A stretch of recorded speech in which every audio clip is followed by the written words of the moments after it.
James Carter, 72, steps off a plane in Seattle, his weathered face tight with exhaustion, clutching a crumpled first-class ticket. Just minutes ago, flight attendant Laura Hensley ejected him from his seat, only to be fired mid-flight, in front of stunned passengers. What started as a trip to see his dying sister became a brutal clash of racial prejudice. But this is no victory. A bigger fight looms, threatening his family, his home, his life. How far will this spiral? Before we dive in, tell us where you're watching from. If you stand for justice, hit like and subscribe for more gripping tales. James Carter stepped onto the bustling concourse of Hartsfield-Jackson Atlanta International Airport, his polished black cane tapping a steady rhythm against the tiled floor. At 72, he carried himself with the quiet dignity of a man who had seen the world shift beneath his feet and fought to hold his ground.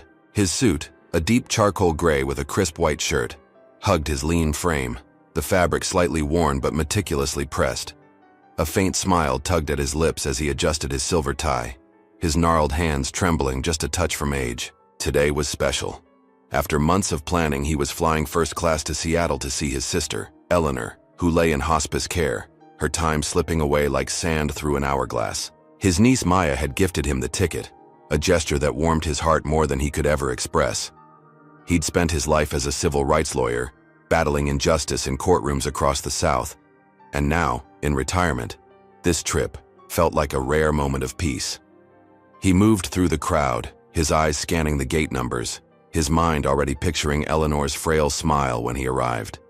The gate for Flight 217 to Seattle buzzed with activity as James approached, his boarding pass tucked neatly in his jacket pocket. Passengers shuffled in line, some tapping impatiently at their phones, others juggling oversized carry-ons. The air smelled of stale coffee and jet fuel, a familiar mix that stirred a flicker of excitement in his chest. He handed his pass to the gate agent, a young woman with a bright smile who nodded warmly as she scanned it. "First class," she confirmed, directing him down the jetway with a wave. James stepped aboard, the cool air of the cabin washing over him as he made his way to seat 2A. The first-class section gleamed with plush leather seats, wide enough to stretch out in, a stark contrast to the cramped economy rows he'd endured for decades. He eased himself down, wincing slightly as his knees protested, then set his cane against the armrest. His fingers brushed the smooth cover of a worn paperback, a collection of Langston Hughes poems he'd brought to read on the flight. He adjusted his round reading glasses, the lenses catching the soft overhead light, and opened the book, savoring the quiet before takeoff. Around him, the cabin filled with the low hum of conversation. A businessman in a pinstripe suit barked into his phone about a merger. A woman in a silk scarf sipped champagne, her laughter sharp and fleeting. James paid them little mind, his thoughts drifting to Eleanor, to the stories they'd share when he reached her bedside. He turned a page, the paper crinkling under his touch, when a shadow fell across his lap. He glanced up, expecting a fellow passenger or a routine check, but instead met the steely gaze of Laura Hensley, the flight attendant assigned to first class. She stood at 5'8", her navy uniform crisp and tailored, her blonde hair pulled into a tight bun that accentuated the sharp lines of her face. At 38, she carried herself with the confidence of someone who thrived on control, her posture rigid, her lips pressed into a thin line. She'd been with the airline for 15 years, climbing the ranks with a mix of charm and ruthlessness, but beneath her polished exterior simmered a quiet resentment, a belief that certain people didn't belong in spaces like this. Laura's eyes flicked over James, taking in his suit, his cane, the way his dark skin contrasted with the pale leather seat. Her smile, practiced and automatic for the other passengers, vanished as if someone had flipped a switch. She tilted her head, her brows knitting together in a faint frown, and took a step closer, her heels clicking against the carpeted floor. "Sir," she said, her voice firm but edged with something colder. "Can I see your boarding pass?" James blinked, caught off guard by the sudden demand. He set the book down, his movements slow and deliberate, and looked up at her through his glasses. "Of course," he replied, his tone calm, almost gentle, as he reached into his jacket pocket. His fingers found the folded paper, and he pulled it out, smoothing it flat before handing it over with a slight nod. He expected her to glance at it and move on, maybe offer a curt apology for the interruption. After all, he'd flown first class before, though not often, and knew the drill. But Laura didn't move on. She took the pass, her manicured nails, tapping against it, and studied it with a scrutiny that made his stomach tighten. She flipped the paper over, then back again, her lips pursing as if she'd found a riddle she couldn't solve. "This is a first-class ticket," she said slowly, her voice dropping an octave, her blue eyes narrowing as they lifted to meet his. "Yes," James nodded, keeping his composure despite the growing unease prickling at the back of his neck. "My niece got it for me as a gift." Laura let out a short, skeptical breath, almost a scoff, and tapped her fingers harder against the pass. Her gaze darted to his hands, rough and lined with age, then to the cane resting beside him, as if these details confirmed some unspoken suspicion. "Are you traveling alone?" she pressed, her tone sharpening. "Yes, I am," James answered, his voice steady but softer now, sensing the shift in her demeanor. A few passengers nearby lifted their heads, their conversations faltering as they caught the edge in her words. She handed the ticket back, her movements stiff, but didn't step away. "I just need to check something," she said abruptly. "Give me a moment." Without waiting for a reply, she turned on her heels and strode toward the front of the cabin, her stride brisk, her shoulders squared. James watched her go, his chest tightening as he exhaled slowly. He adjusted his suit jacket, sitting up straighter, trying to shake off the weight of her stare. It was a small moment, a brief exchange, but it gnawed at him. He'd felt this before, the way eyes lingered, the way voices hardened when people decided he didn't fit. Decades in courtrooms had taught him to recognize prejudice dressed up as procedure, and this felt too familiar. He glanced around, noticing the subtle shifts in the cabin. A woman 2 rows ahead whispered to her companion, her words too low to catch but her glance unmistakable. The businessman paused his call, his eyes flicking toward James before returning to his screen. The air felt thicker now, charged with something unspoken, and James clasped his hands over the book, his knuckles whitening slightly. He told himself it was nothing, that she'd come back with a nod and leave him be. But deep down, he knew better. This wasn't over. Laura reached the galley, her jaw tight as she punched numbers into the in-flight phone. She'd seen passengers like him before, she thought. People who thought they could sneak into first class with a fake ticket or a sob story. She didn't buy the niece excuse, not for a second. Her gut told her he didn't belong here, and her gut was rarely wrong. She spoke quickly to the gate agent on the other end, her voice low but insistent, demanding confirmation of the ticket's validity. The agent hesitated, then confirmed it was legitimate, purchased 3 weeks ago by Amaya Carter. Laura's frown deepened. She didn't like being wrong, and she liked surprises even less. She hung up, her fingers drumming against the counter, her mind racing. Legitimate or not, something about this didn't sit right with her. She straightened her uniform, smoothing the fabric with a quick tug, and made up her mind.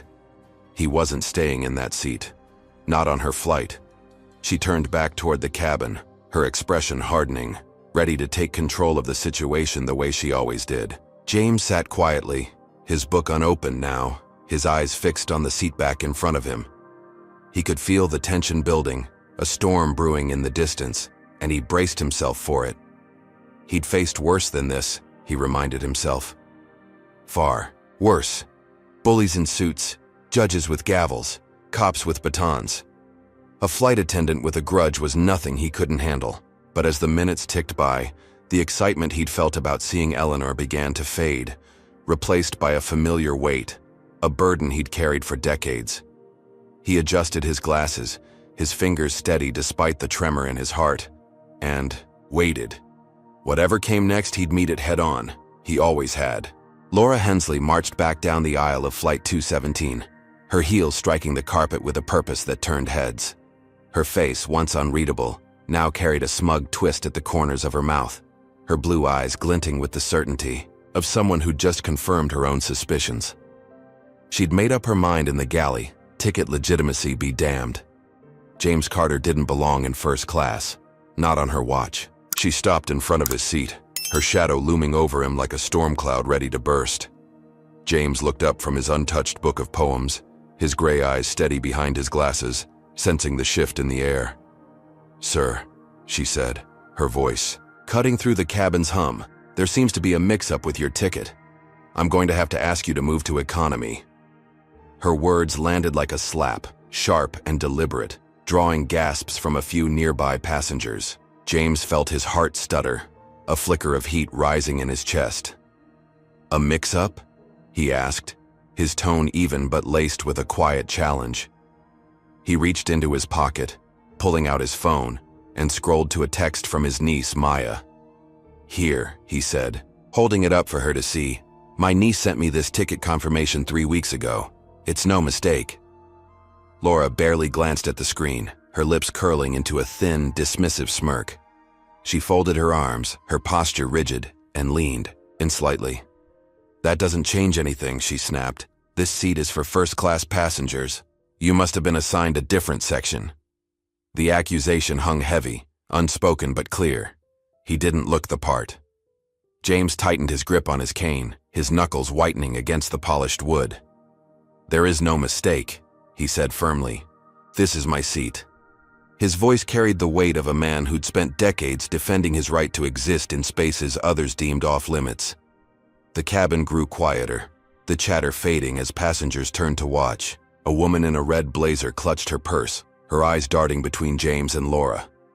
The businessman from earlier lowered his phone, his merger forgotten. Laura's smirk faltered for a split second, but she doubled down, her voice rising. "Sir, I don't want to make this difficult," she said. "Please take your belongings and move to the back." James met her gaze, unyielding, his breath steady despite the humiliation creeping up his spine. He'd faced this before, the assumption, the dismissal, but it never got easier. He opened his mouth to protest again, but Laura cut him off, spinning around and signaling to the galley with a sharp wave. She wasn't asking anymore, she was demanding. Moments later, 2 security guards lumbered down the aisle, their boots thudding against the floor, their faces set in grim determination. They towered over James, one with a buzz cut and a jaw like concrete, the other with a patchy beard and a scowl. "Sir, you need to come with us," Buzzcut barked, his hand hovering near his belt. James looked up at them, then back at Laura, who stood with her arms crossed, watching like a queen overseeing an execution. "This is unnecessary," he said, his voice calm but edged with steel. "I have every right to be here." The guards didn't care. Beardy grabbed his arm, yanking him up with a force that made his knees buckle. James stumbled, clutching his cane, but Buzzcut snatched it from his grip. "For safety," he growled, tucking it under his arm as if it were a weapon. The passengers erupted in whispers, some craning their necks, others pretending not to see. James felt the weight of their stares as the guards dragged him down the narrow aisle, his polished shoes scuffing the carpet, his suit jacket twisting under their grip. What had he done to deserve this? Could a ticket, a gift from his niece, really unravel into this kind of nightmare? His chest tightened, not from fear but from the raw, burning sting of injustice. He'd fought segregation in the 60s, argued cases in hostile courtrooms, and now, on a plane to see his dying sister, he was being treated like a criminal. Laura followed a few steps behind, her smirk widening, her victory sealed in her mind. She'd shown him his place, or so she thought. They reached the economy section, a sea of cramped seats and flickering overhead lights. The guards shoved James into an empty spot near the back, row 37, seat C, next to a snoring teenager and a woman with a screaming toddler. The space was tight, his long legs jamming against the seat in front, his shoulders brushing the armrests. Beardy tossed his travel bag onto his lap, the zipper half open, spilling a pair of socks onto the floor. "Stay here," he grunted, and the guards lumbered off, leaving James to catch his breath. His cane was gone, his dignity stripped, but his resolve hardened. He pulled out his phone, his fingers trembling slightly as he typed a message to Maya. "They moved me to economy," he wrote, said it was a mix-up, but it's not. "They took my cane. Help." Maya's reply came fast, her words blazing across the screen. "What? Who did this?" "I'm calling the airline now." James exhaled, leaning back against the stiff cushion, the toddler's wails piercing his ears. He typed back, "The flight attendant, Laura Hensley." She didn't even check properly, just assumed I didn't belong. He hit send, then added, "Flight 217, Atlanta to Seattle. Tell them who I am." He slid the phone into his pocket, his mind racing. Maya wasn't just his niece, she was a tech mogul, a woman who'd built a cybersecurity empire and sat on the airline's board as a key investor. If anyone could turn this around, it was her. But as the plane's engines roared to life, vibrating through the thin walls, James felt a chill settle over him. This wasn't just about a seat. This was about something deeper, something he'd fought his whole life. Was this the start of a battle he couldn't win? Laura returned to first class, her posture relaxed now, her smirk a permanent fixture. She poured herself a cup of water, sipping it slowly as she scanned the cabin. The passengers had settled back into their routines, the drama fading from their minds. She'd handled it, she thought, kept order the way she always did. Swift, firm, unquestioning. To her it was simple. If someone didn't fit, they didn't stay. She'd never second-guessed her instincts before, and she wasn't about to start now. But as the plane taxied toward the runway, a faint unease flickered in her gut. What if she'd misjudged this one? She shook it off, setting the cup down with a clink. It didn't matter. She was in control. Or so she believed.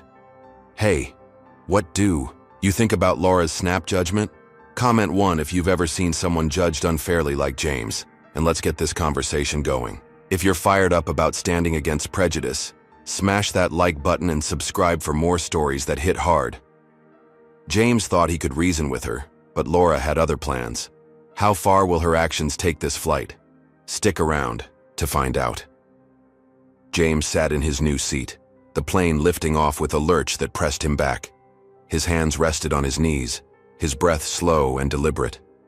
He'd been here before, pushed aside, dismissed, but this time felt different. Why? Did it sting so much more now? Maybe because he'd let himself hope for a quiet trip, a moment of peace after a lifetime of struggle. He glanced out the window, the Atlanta skyline shrinking below, and made a silent vow. He wouldn't let this stand. But what would Laura do next? And what chaos awaited when Maya got involved? Tell me, how do you think this elderly man will fight back against a system stacked against him? The plane sliced through the sky, 5 minutes past takeoff.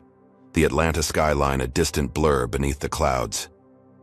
James Carter sat wedged in his economy seat, row 37, the toddler beside him kicking the tray table with relentless energy. His legs ached, cramped against the unforgiving metal frame, his hands resting empty without his cane.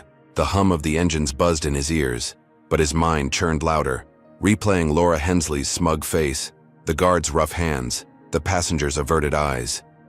He'd sent his plea to Maya, his niece, and now he waited, his breath steady, but his pulse quickening. He'd learned long ago to trust her fire, her ability to move mountains when the world turned against him. But as the minutes ticked by, doubt gnawed at him. Could she really fix this from thousands of miles away? Up front, Laura stood in the first-class galley, wiping her hands on a napkin, her posture loose with the satisfaction of a job well done. She'd moved James, restored order, and now she poured a fresh cup of water, the plastic rim cool against her lips. The cabin had settled, the whispers fading into the usual drone of small talk and rustling newspapers. She glanced at her reflection, in the galley's steel counter, her blonde bun still tight, her uniform pristine. Control was hers again, the way it should be. She took a slow sip, savoring the quiet victory, oblivious to the storm brewing just beyond her reach. The intercom crackled suddenly, slicing through the cabin's calm like a knife. "Miss Hensley, report to the cockpit immediately," came the voice deep and clipped. Unmistakably Captain Daniels. Laura froze, the cup pausing halfway to her mouth, her brows knitting together. A summons like this wasn't routine, not 5 minutes into a flight. She set the cup down, her fingers brushing the counter, and smoothed her skirt with a quick tug. The passengers barely noticed, too absorbed in their own worlds, but a prickle of unease crawled up her spine. What could the captain want now? She straightened her shoulders, forcing her face into a neutral mask, and stepped out of the galley, her heels clicking with measured precision as she approached the cockpit door. Inside, Captain Daniels sat rigid in his seat, his broad frame dwarfing the controls, his salt and pepper hair catching the dim light. At 56, he'd flown for decades, his sharp brown eyes missing nothing. Beside him, the co-pilot, a wiry man with a nervous tic, fiddled with a clipboard, avoiding Laura's gaze as she entered. She tapped the doorframe lightly, stepping in with a practiced smile. "Captain, you needed me?" she asked, her voice steady but tinged with curiosity. Daniels turned, his face a slab of stone, his eyes locking onto hers with an intensity that made her stomach twist. He didn't return her smile. "Sit down," he said, his tone flat, and gestured to a jump seat against the wall. Laura hesitated, then obeyed, her knees brushing the edge as she perched awkwardly, her hands folding in her lap. Before she could speak, the in-flight phone buzzed, its shrill tone cutting through the cockpit's silence. Daniels pressed a button, his movements deliberate, and a voice spilled out, crisp and commanding. "Is she there?" it asked, unmistakably female, carrying a weight that sent a shiver down Laura's spine. "Yes, she's here," Daniels replied, his voice low, his gaze never leaving Laura. The woman on the line didn't waste time. "This is Maya Carter, Flight Operations Board member and corporate investor. We've received a complaint about the removal of a first-class passenger, James Carter. I want an explanation. Now." Laura's breath hitched, her fingers tightening, in her lap. Maya Carter. The name rang a bell, a faint echo from boardroom rumors, but she hadn't connected it to the old man in 2A. Her mind raced, searching for footing, but Daniels cut in before she could respond. "He's my passenger, Maya," Daniels said, and she forced him out of his seat without cause. Laura's mouth opened, a protest forming, but Maya's voice sliced through like ice. "Did you verify his ticket through the system, Miss Hensley?" Laura swallowed, her throat dry as sandpaper. "I checked it," she said, forcing composure. "I believed there was a seating error, a lie, half true at best. She hadn't bothered with the system, just her gut." Maya's silence stretched, heavy and accusing, then her tone sharpened. "Did you confirm with the gate agent before dragging him out?" Laura's lips parted, but no sound came. She hadn't. She'd assumed, acted, and now the pause betrayed her. "No," she admitted, her voice shrinking. "I didn't." Daniels exhaled, a slow, heavy sound, his jaw tightening as he leaned back. "Do you even know who he is?" Maya asked, her words a blade twisting deeper. Laura's face flushed, uncertainty flickering in her eyes. "No," she said quietly, her hands clenching tighter. Daniels turned fully now, his expression grim. "His name's James Carter," he said, "a retired civil rights lawyer, a VIP with this airline for 20 years. His niece, you, Maya, keeps us flying with her investments." Laura's stomach plummeted, the air thinning around her. She'd humiliated a man with more sway than she'd ever dreamed, and now it was crashing down. Maya's voice returned, cold and final. "You didn't just move a passenger, Miss Hensley. You shamed a legend on my dime." Laura's lips trembled, but no excuse came. Daniels leaned forward, his voice steady. "Corporate's orders are clear. You're to apologize, escort him back to first class in front of everyone, then you're done." The word hit her like a punch. "Done?" She blinked, her mind scrambling. "Fired?" Daniels nodded, his eyes hard. "Right now, mid-flight. Go fix it." Laura stood, her legs unsteady, her uniform suddenly suffocating.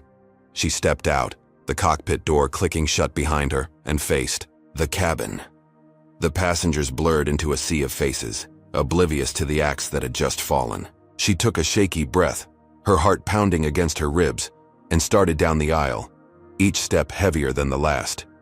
Economy loomed ahead, row 37, where James sat, his head resting against the window, his eyes closed as if willing the world away. She stopped beside him, her voice cracking as she spoke. "Sir," she said, quieter than she'd ever been, "there's been a misunderstanding." James opened his eyes, turning slowly to face her, his gaze piercing through her faltering. Bravado. She cleared her throat, her hands twisting together. "I'd like to escort you back to your original seat in first class," she said, her words stumbling out, forced and brittle. The toddler's mother stopped rocking her child, staring openly. The teenager beside James pulled out an earbud, his jaw dropping. Whispers rippled through the rows, heads turning as Laura stood there, stripped of her authority, begging a man she'd just banished.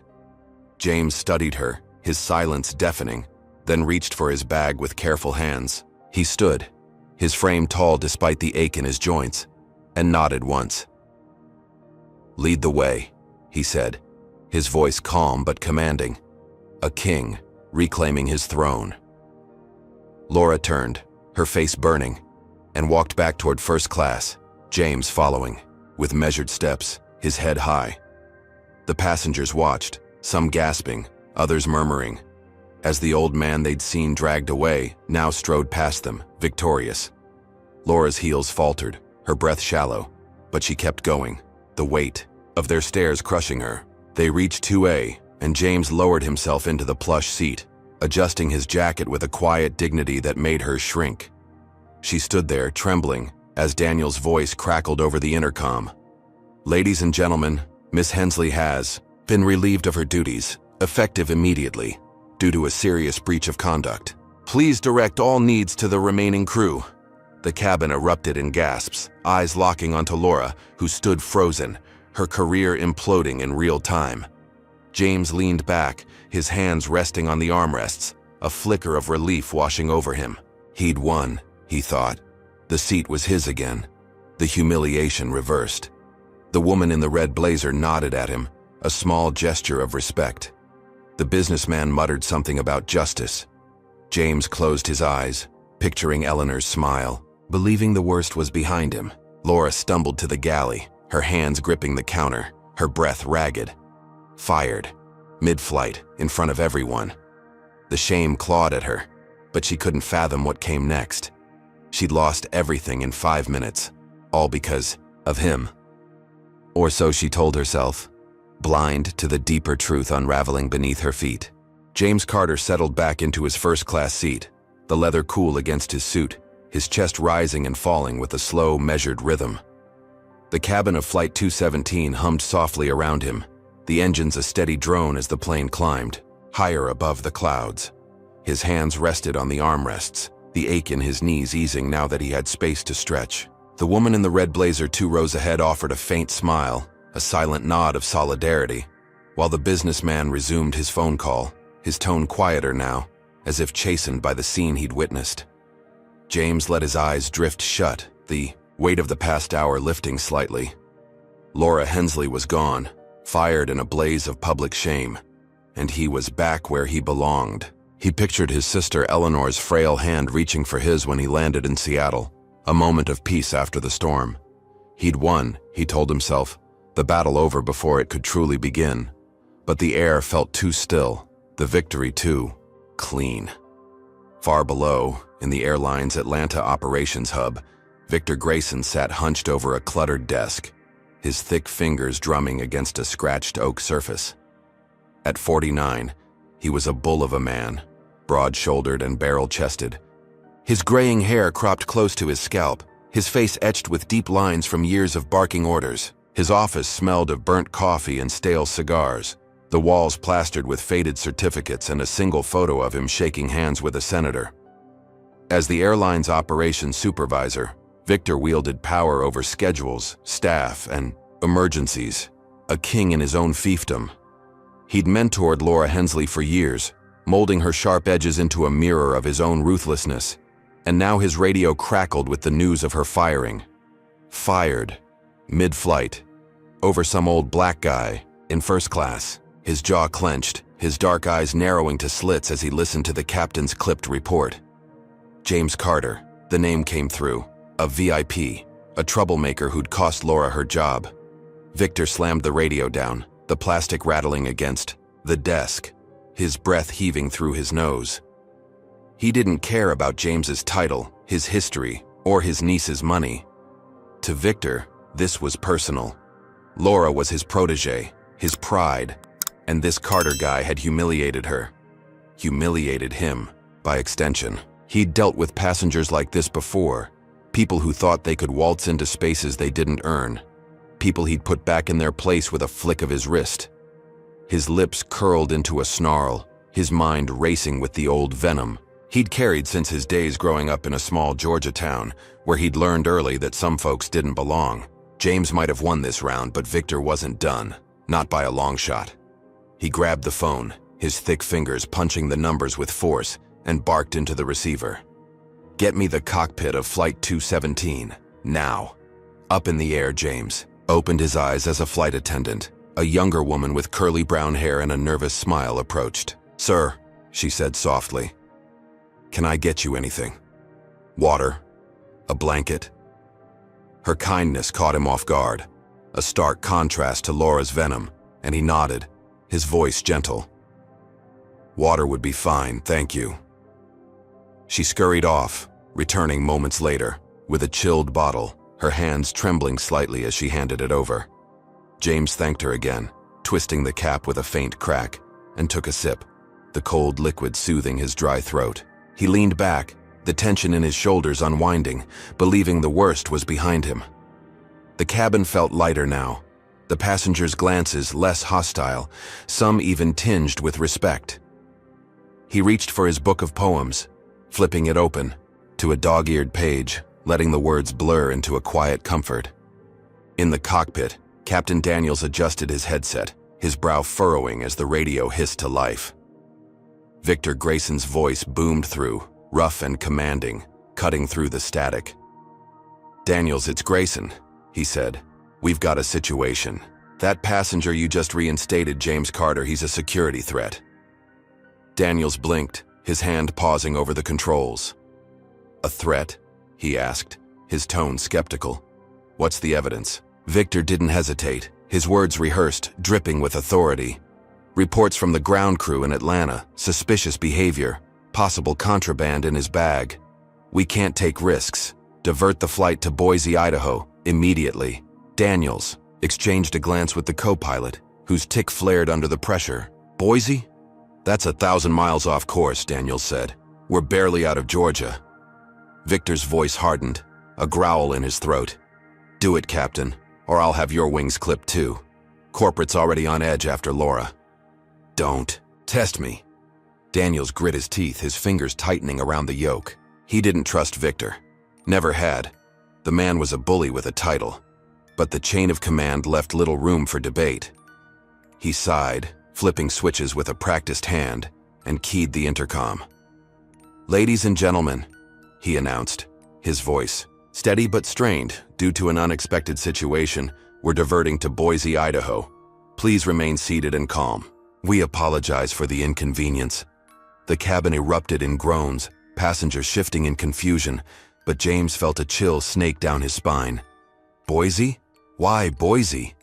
He set the water bottle down, his hand trembling slightly, the unease from earlier, creeping back. Something was wrong. Terribly wrong.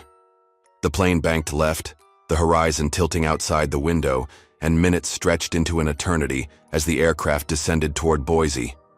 Laura, still in the galley, her face pale and her hands gripping the counter, overheard the announcement through the wall. A faint smirk flickered across her lips, a spark of hope igniting in her chest. Maybe Victor had her back after all. She stayed silent, her mind spinning, knowing better than to show her cards yet. The plane touched down with a jolt, tires screeching, against the tarmac, and the cabin lights flickered as it rolled to a stop.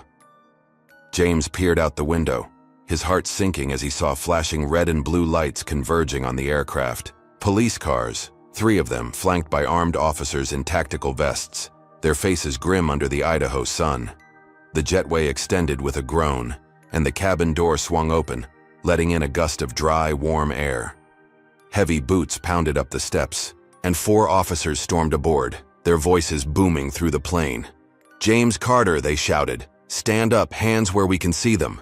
James froze, his breath catching as passengers gasped, some ducking behind their seats, others staring wide-eyed.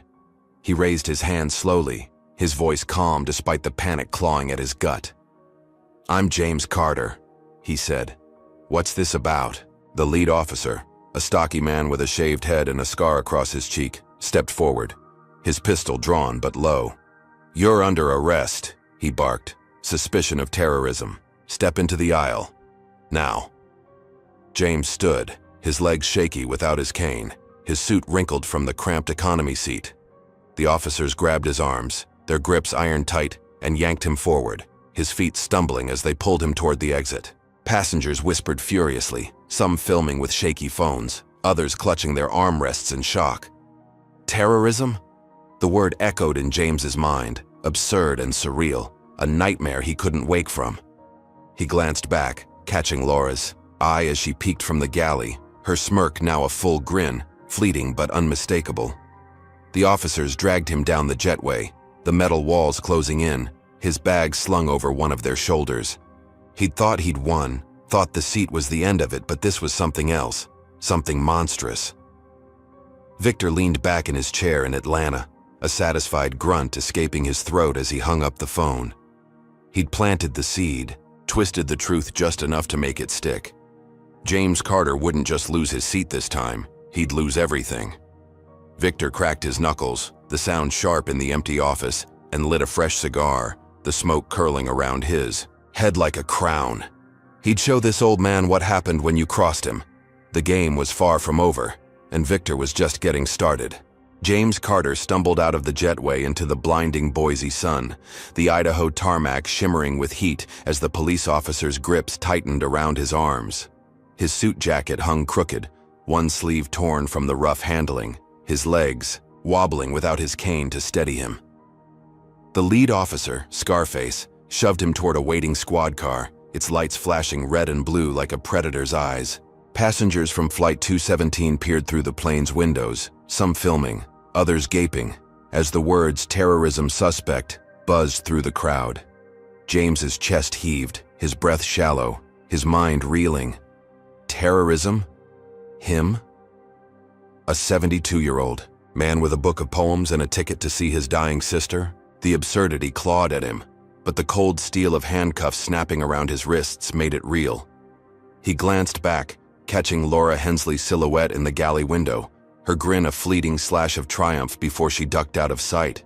The officers yanked open the squad car's door, Scarface barking orders as they searched James's travel bag. Beardy, the second cop, pulled out a small metal tin, popping it open with a smirk. "Look at this," he said, holding up a handful of wires and a tiny battery. "Suspicious items, huh?" James's stomach dropped, his voice rising despite the ache in his throat. "That's not mine," he said. "I've never seen that before." Scarface snorted, tossing the tin into an evidence bag. "Sure, old man," he muttered. "We'll let the feds sort it out." James's eyes widened, his hands trembling in the cuffs. "Planted." The word screamed in his head. But who? Laura? Someone higher? He'd barely processed the thought when they shoved him into the car, the door slamming shut with a hollow thud, trapping him in a cage of vinyl and stale air. The drive to the Boise precinct was a blur, the city's flat streets whipping past as James sat in silence, his knees jammed against the partition. The cuffs bit into his skin, his arthritis flaring. With every jolt, but he kept his face still, his lawyer's instincts kicking in. He needed to stay calm, figure out who was behind this, how deep it went. The car lurched to a stop outside a squat gray building, its windows dark and uninviting. Scarface hauled him out, dragging him through a side door into a frigid interrogation room. The walls were bare concrete, the air thick with the smell of sweat and mildew. A single metal chair bolted to the floor. They uncuffed him just long enough to shove him down, then snapped the restraints to a ring on the table, leaving his arms stretched taut. "Where's my cane?" James asked, his voice steady but hoarse. "I need it to stand." Beardy laughed, a sharp, barking sound. "Not a chance," he said. "Might use it to attack us." They left, the door clanging shut, plunging him into silence. Hours crawled by, the cold seeping into James's bones, his medication for his heart condition still in his confiscated bag. He shifted in the chair, wincing as pain shot through his hips, his mind racing to piece it together. Victor Grayson's Name flickered in his thoughts. A shadow from Laura's firing, a man with enough pull to twist the airline into knots. Back on the plane, Laura leaned against the galley counter, her pulse steadying as she typed a quick text to Victor. "Thanks for the save," she wrote. "Knew you'd handle it." His reply buzzed back fast. "Don't thank me yet," he said. "This is just the start." She smirked, tucking the phone away, her firing a distant sting now. Victor had her back, and James Carter was about to learn what happened when you crossed them. In Atlanta, Victor paced his office, the cigar smoke curling around him like a fog. He'd called in a favor with a Boise contact, a crooked ground crew chief who'd planted the wires in James's bag before takeoff, a perfect setup. He grinned, dialing a local news outlet, his voice smooth as he leaked the story. "Got a scoop for you," he said. "Terrorism suspect nabbed mid-flight, James Carter, some radical with a history." The reporter ate it up, and within an hour, headlines blazed across screens. "Civil rights lawyer turned terrorist, man detained after flight diversion." Victor watched the chaos unfold online, his chest swelling with pride. This wasn't just revenge for Laura, it was a lesson, a reminder of who held the real power. James sat in the interrogation room, his head pounding, when Scarface returned, a tablet in hand. "Your bag's full of bomb parts," he said, sliding the device across the table, showing grainy photos of the tin. "Care to explain?" James leaned forward, his eyes narrowing at the images. "That was planted," he said. "I'm a retired lawyer, not a terrorist. I demand my phone call." Scarface smirked, leaning in close, his breath sour with coffee. "You don't get demands," he said. "You're a threat." He left again, and James slumped back, his heart racing, the lack of meds making his chest tight. He'd faced crooked cops before, but this was different, bigger, a machine grinding him down. Across the country in Seattle, Maya Carter sat in her sleek office, her fingers flying across her laptop as James's text burned in her mind. She'd gotten Laura fired, but this? A terrorism charge? She called her lawyer, a wiry ex-prosecutor, named Lena Hayes, her voice sharp with fury. "They've framed him, Lena," she said. "Boise police, airline involvement. It's a setup." Lena's response was calm, calculated. "I'm on it," she said. "I'll be there in 6 hours. Get me everything." "You've got." Maya hung up, her jaw tight, and pulled up the airline's internal logs, her tech skills slicing through firewalls. She found Victor's name, his calls to the cockpit, his ground crew orders, and sent it all to Lena, her blood boiling. James wasn't just a passenger. He was her uncle, her hero, and she'd burn the world down to save him. The news hit social media like wildfire, hashtags trending as clips of James's arrest looped endlessly. "Terrorist or targeted?" one post asked, racking up thousands of shares. James's face, calm but weary, flashed across screens, his civil rights legacy clashing with Victor's lies. In the precinct, Scarface returned, slamming a file on the table. "You're famous now," he said, grinning. "Too bad it's for all the wrong reasons." James met his gaze, his voice low but firm. "You've got nothing real," he said. "This won't hold." Scarface shrugged, leaving him alone again, the clock ticking past midnight. 12 hours since he'd boarded that plane. "Hey, can you believe they'd frame an innocent man like this?" Comment 1 if you think James deserves justice, not jail, and let's shine a light on this mess. If you're raging at how fast lies can spread, hit that like button and subscribe for more real stories that pull no punches. Victor's playing dirty, but Maya's not backing down. Will she get him out before it's too late?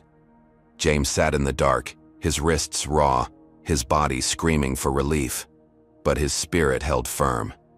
He'd survived worse, he told himself. Lynch, mobs in Alabama, false charges in Mississippi, a lifetime of battles. But as the cold tightened its grip, a question gnawed at him. How much deeper could this go? Victor had turned a seat dispute into a national scandal. But what came next? Could Maya's power outmatch a man who'd rewrite reality itself? Tell me, what do you think happens when a mastermind like Victor doubles down on revenge? James Carter sat slumped in the Boise precinct's interrogation room, the cold metal chair digging into his back, His wrists chafed raw from the handcuffs. 12 hours had passed since his arrest, the clock on the wall ticking past 2 in the morning, its hands mocking his exhaustion. His suit was a wrinkled mess. His knees throbbed without his cane, and his chest tightened from the lack of heart medication still locked away in his confiscated bag. The fluorescent light buzzed overhead, casting harsh shadows across his face, but his gray eyes remained sharp, glinting with the resilience of a man who'd faced down worse odds. He'd survived the night, endured Scarface's taunts and the planted evidence, clinging to the hope that Maya, his fierce niece, was fighting for him somewhere beyond these walls. The door creaked open, and he straightened, expecting another round of jeers, but instead, a new figure stepped inside. Lena Hayes was a force compacted into a wiry frame, her short black hair streaked with silver, her brown eyes cutting through the room like a blade. At 48, she'd spent 2 decades as a prosecutor before flipping sides to defend the wrongly accused, her reputation built on dismantling crooked cases. She carried a leather briefcase, her navy blazer crisp despite the red-eye flight from Seattle, and her presence shifted the air. "Mr. Carter," she said, her voice low and steady. "I'm Lena Hayes, your lawyer. Maya sent me." James exhaled, a flicker of relief softening his features. "Thank God," he murmured, his hands trembling slightly as he clasped them on the table. Lena set her briefcase down, popping it open with a snap, and pulled out a tablet. "We've got work to do," she said. "I've seen the evidence, and it's a sham." She slid the tablet toward him, the screen glowing with photos of the metal tin and wires from his bag. "This," she said, tapping the image, "was planted by the airline's ground crew in Atlanta. I've got Maya's data, logs showing Victor Grayson's, orders to tamper with your luggage before takeoff." James's jaw tightened, his suspicions confirmed. "Victor," he said. "The supervisor?" Lena nodded, her lips pressing into a thin line. "He's the puppet master," she said, "pulling strings to frame you as a terrorist. But he slipped up. The crew chief's sloppy, left fingerprints on the tin that don't match yours. I've already filed a motion with the Boise DA to dismiss this nonsense." James leaned back, his breath steadying. "How soon?" he asked. Lena glanced at her watch. "Give me an hour," she said. "I'm meeting the prosecutor now." She left, the door clanging shut, and James sat alone again, the silence less oppressive now. Lena's confidence fueled him, a lifeline in the dark. He pictured Maya hunched over her laptop, her tech empire bending the world to save him, and a faint smile tugged at his lips. 12 hours of hell, but he wasn't broken yet. In Atlanta, Victor Grayson paced his office, the cigar stub smoldering in an ashtray, his phone buzzing with updates.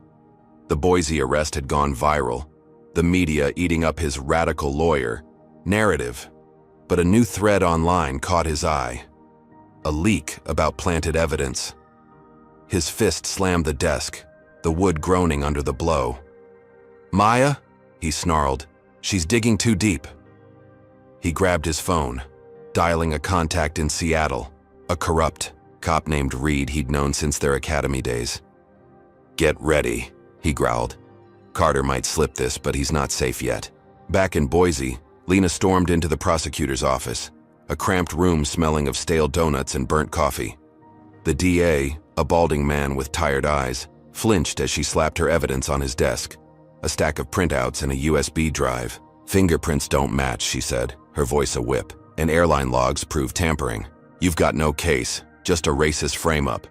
Drop it, or I'll bury you in court." The DA skimmed the files, his face paling as he saw Victor's name tied to the orders. He rubbed his temples, muttering about jurisdiction, but Lena leaned in, her stare unrelenting. 12 hours illegal detention, she said. "I'll sue this precinct into the ground." He sighed, signing the release papers with a shaky hand. "Fine," he said. "He's out." Lena smirked, grabbing the documents, and marched back to the precinct. James stood as Lena returned, her heels clicking with triumph. "You're free," she said. Charges dropped, evidence debunked. The guard, a new face with a bored expression, unlocked his cuffs, and James rubbed his wrists, the skin red and raw. "My cane?" he asked, his voice hoarse. Lena handed it over. Retrieved from evidence. It's polished, wood a comfort in his grip. He leaned on it, his legs unsteady but his spirit lifting. They walked out together, the precinct doors swinging open to a gray dawn, the air crisp against his face. A rental car waited, Lena's doing, and she drove him to Boise Airport, her silence a steady reassurance. James sank into the passenger seat, his body aching but his mind clear. "I thought it was over," he said, back in first class. Lena glanced at him, her eyes softening. "It's not," she said, "but we're fighting." At the airport, Maya had booked him a new flight to Seattle. First class again, boarding in an hour. James limped through security, his cane tapping a slow rhythm, and reached the gate as passengers murmured, some recognizing him from the news. He boarded, settling into seat 1B, the leather cradling his battered frame. The new flight attendant, a tall man with a warm smile, offered him coffee, his kindness a balm after Laura's venom. The plane took off, Boise shrinking below, and James sipped the drink, the warmth spreading through him. Passengers cheered softly as he settled in, a woman whispering, "You deserve this, sir." Social media buzzed with his release, posts hailing him as a victim of racism, hashtags like "Justice for James" trending high. He closed his eyes, believing the nightmare had ended. The fight won. Victor watched the updates roll in, his office, dim as the cigar burned out. Released. Charges dropped. The words seared his vision, his fists clenching until his knuckles popped. Maya's lawyer had outmaneuvered him, turned his perfect setup into a public embarrassment. He growled, kicking a chair across the room, the crash echoing off the walls. He'd underestimated her, underestimated James. But he wasn't finished. He dialed Reed again, his voice low and venomous.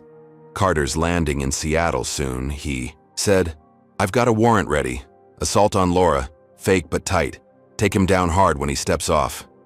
Reed chuckled, a gravelly sound. "On it," he said. "He won't see it coming." Victor hung up, leaning back with a dark grin. James might think he'd won, but this was just a breather before the real storm. James gazed out the plane window, the Cascades rising in the distance, Seattle drawing near. He'd see Eleanor soon, hold her hand, tell her he'd made it through. The passengers' cheers lingered in his ears, their support a shield against the past 12 hours. He adjusted his glasses, his hands steadier now, and pulled out his book of poems, flipping to a line about resilience under fire. It fit, he thought, a quiet triumph swelling in his chest. The plane descended, the wheels kissing the tarmac with a soft thud, and he exhaled, ready to step off as a free man. But as the jetway loomed, a shadow waited. One he couldn't yet see, one that would turn his victory to ash. In the galley, the new attendant tidied up, oblivious to the chaos brewing outside. Laura, grounded in Boise, sat in a terminal lounge, her phone lighting up with Victor's texts. She'd been fired, but he'd promised her a way back, a chance to watch James fall harder. She smirked, sipping a cheap coffee, her shame buried under a fresh layer of spite. Victor's plan was rolling, and she'd be there to see it through. James unbuckled his seatbelt, his cane firm in his grip, believing the worst was behind him. He couldn't know how wrong he was. The plane taxied to the gate at Seattle-Tacoma International Airport, the late afternoon sun casting long shadows across the tarmac as James Carter unbuckled his seatbelt. His first-class seat, 1B, cradled his weary frame, the leather still warm, from the short flight from Boise.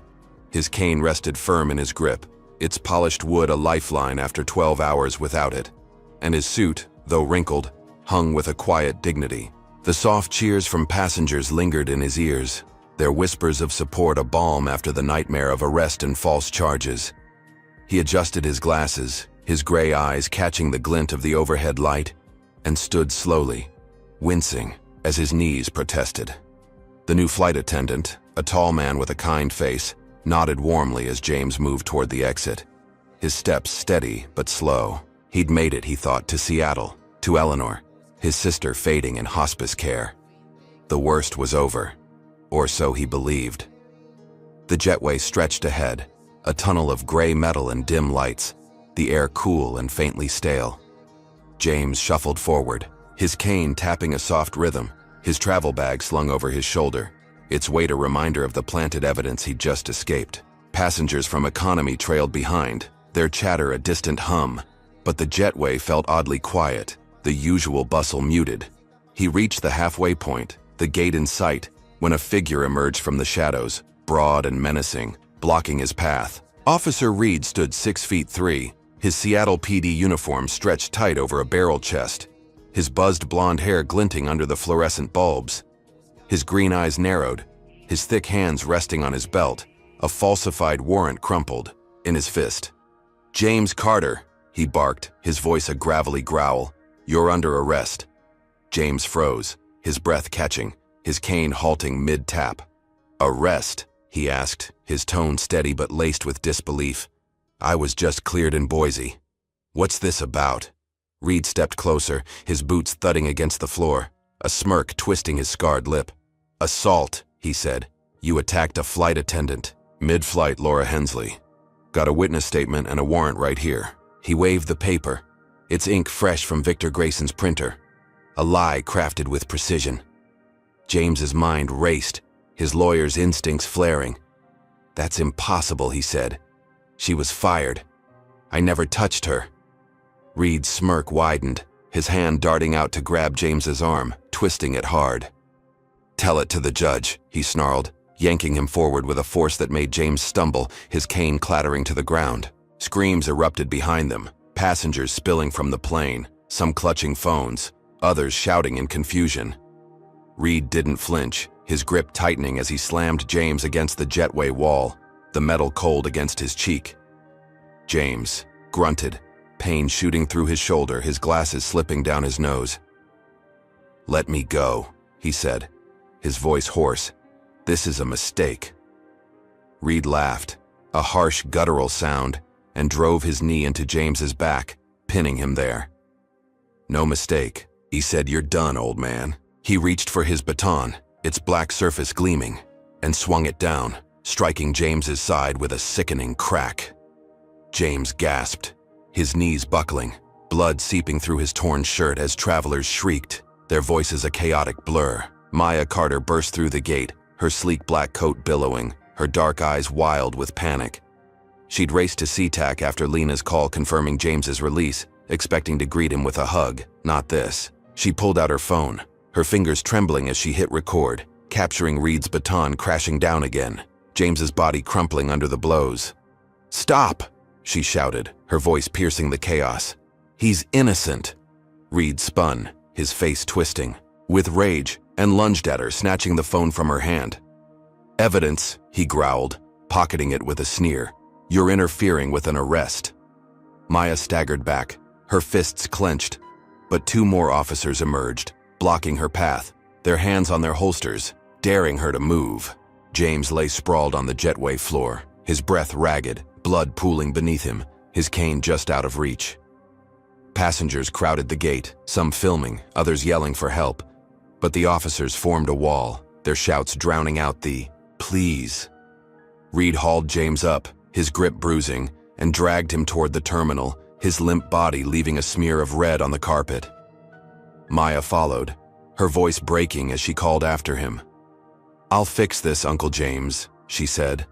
"I swear," but Reed shoved her back, his elbow catching her chest, sending her stumbling into the crowd. James turned his head, his vision blurring, her anguished face the last thing he saw before the officers pulled him through a side door. Victor Grayson watched from a distance, leaning against a pillar in the terminal, his thick arms crossed, a dark grin splitting his face. He'd landed in Seattle an hour earlier, a private flight to oversee his next move, and now he savored the chaos unfolding. Reed had executed the plan flawlessly, the fake warrant a masterpiece of corruption, Laura's statement typed up in Boise and faxed over with Victor's signature. He'd turned James's release into a trap, a brutal lesson in who held the real power. His phone buzzed, a text from Laura flashing across the screen. "He's down," she wrote. "Good work." Victor chuckled, pocketing the device, his eyes glinting with malice. This wasn't over, not until James was broken beyond repair. The squad car roared out of SeaTac. James slumped in the back, his side throbbing, His glasses cracked against his face. Reed drove, his knuckles white on the wheel, humming a tuneless song, as if this were just another day. James pressed his hand to his ribs, feeling the wet warmth of blood, his breath shallow but his mind sharp. Victor, he thought. This was Victor. Reed's attack too precise, too timed. He'd faced beatings before, fists and batons in back alleys during the civil rights marches. But this was surgical, a strike meant to bury him. His sister Eleanor flashed in his mind, her hospice bed waiting, her time slipping away, and a pang of despair cut deeper than the pain in his body. Would he ever reach her now? Maya raced to her car in the parking lot, her breath hitching as she dialed Lena Hayes, her voice trembling with fury. "They beat him, Lena," she said. "Some cop named Reed, fake assault charge, took my phone with the video." Lena's reply crackled through, calm but urgent. "I'm on my way," she said. "Get to the precinct. I'll pull every string I've got." Maya slammed the car into gear, tires squealing as she peeled out, her heart pounding. She'd seen James fall, seen the blood, and the image burned into her skull. Victor had escalated this beyond a seat, beyond a frame-up, into something vicious, personal. She gripped the wheel, her resolve hardening. She'd save him no matter what it took. At the precinct, Reed shoved James into a holding cell, the bars clanging shut, his bloodied form collapsing onto a concrete bench. No medic came, no questions asked, just Reed's smirk as he walked away, tossing James's cane into a corner, like trash. James clutched his side, his suit soaked red, his glasses dangling from one ear, but his eyes burned with defiance. He'd survived Boise, survived the lies, and he'd survive this. But as the cell's chill sank into his bones, he felt the weight of Victor's reach, a man who wouldn't stop until he'd crushed every piece of him. His sister's visit hung in the balance, a fragile thread ready to snap. Victor lingered, at the airport, watching travelers scatter, their phones buzzing with clips of the attack. He lit a fresh cigar, the flame flickering in his thick fingers, and exhaled a plume of smoke. James thought he'd won in Boise, thought Maya's money could shield him, but Victor thrived in the shadows, where warrants bent and fists flew. He'd turned a simple flight into a war, and he'd fight it to the end. James's blood on the jetway was just the beginning, a taste of the hell still to come. James Carter slumped on the concrete bench of the Seattle precinct's holding cell, his blood-soaked suit clinging to his battered frame, his cracked glasses dangling from one ear. Pain radiated from his ribs where Officer Reed's baton had struck, each breath a shallow rasp, his cane lying useless in the corner where it had been tossed. The cell's steel bars loomed cold and unyielding, the air thick with the stench of bleach and despair, but his gray eyes burned with a quiet, fire unbroken despite the beating. Hours had passed since the jetway ambush, the clock on the wall ticking toward midnight, and no medic had come, no questions asked, just the echo of Reed's smirk as he'd locked him in. James pressed a trembling hand to his side, feeling the sticky warmth of blood, his mind racing. Victor Grayson, he knew, was behind this, a shadow pulling strings, turning a flight into a war. But how far could one man's reach extend? The cell block door clanged open, and Reed strode in, his boots thudding with purpose, a twisted grin splitting his scarred face. "Up, Carter," he barked, dragging James to his feet with a yank that made his knees buckle. James gritted his teeth, pain searing through him, but he straightened, leaning on the wall for support. "Where are we going?" he asked, his voice hoarse but steady. Reed didn't answer, just shoved him forward, guiding him down a dim hallway to a lineup room, its walls scratched and gray, a one-way mirror gleaming under harsh lights. 5 other men shuffled in, all black, all older, their faces weary, plucked from cells to fill the charade. James stood third in line, his suit a stark contrast to their orange jumpsuits, his bloodied shirt a silent scream of injustice. Across town, Victor Grayson sat in a dimly lit airport lounge, a whiskey glass sweating in his hand, his thick frame slouched in a leather chair. He'd stayed in Seattle after the ambush, savoring the chaos, his phone buzzing with updates from Reed. Laura Hensley had landed hours ago, reinstated by Victor's pull with a crooked HR exec, her firing overturned with a forged appeal. She'd texted him from Boise, her words dripping with spite. "I'm back," she wrote, ready to bury him. Victor grinned, sipping the amber liquid, its burn fueling his malice. He'd rigged the lineup, coached Laura's lie, and called in a favor, with Judge Harlan Pierce, an old golf buddy with a taste for bribes and a disdain for troublemakers like James. The system was his weapon now, sharpened to cut deeper than any baton. In the precinct, Laura stepped into the observation room, her navy uniform crisp again, her blonde bun tight, her smirk a polished blade. She stood beside Reed, her arms crossed, watching as James took his place in the lineup. A detective, a wiry man with a clipboard, nodded at her. "That's him," she said, pointing at James without hesitation. "He threatened me mid-flight, said he'd make me pay for moving him." Her voice was steady, rehearsed, a lie so smooth it slid past the detective's tired scrutiny. James's fists clenched at his sides, his ears catching her words through the glass, outrage flaring in his chest. "That's a lie," he shouted. "I never spoke to her after she was fired." The detective scribbled a note, unfazed, and waved him silent, the cops nodding as if her word were gospel. Maya Carter paced outside the precinct, her black coat whipping. In the night wind, her phone pressed to her ear as Lena Hayes' voice crackled through. "They've got him in a lineup," Maya said, her tone sharp. "Reed beat him. Now this." Lena's reply was clipped, urgent. "I'm 10 minutes out," she said. "Get that video online. It's our only shot." Maya's phone, snatched by Reed, was gone. But a passenger's clip had surfaced, shaky footage of the jetway attack leaking onto social media. She'd forwarded it to her team, hackers and activists who'd pushed it viral. Millions of views lighting up screens with cries of, "Free James, Carter." Protests swelled outside the precinct, a crowd chanting his name, their signs glowing under streetlights. But Victor countered fast, leaking a doctored clip through a fake account, showing James lunging at Laura mid-flight, a seamless forgery that muddied the truth.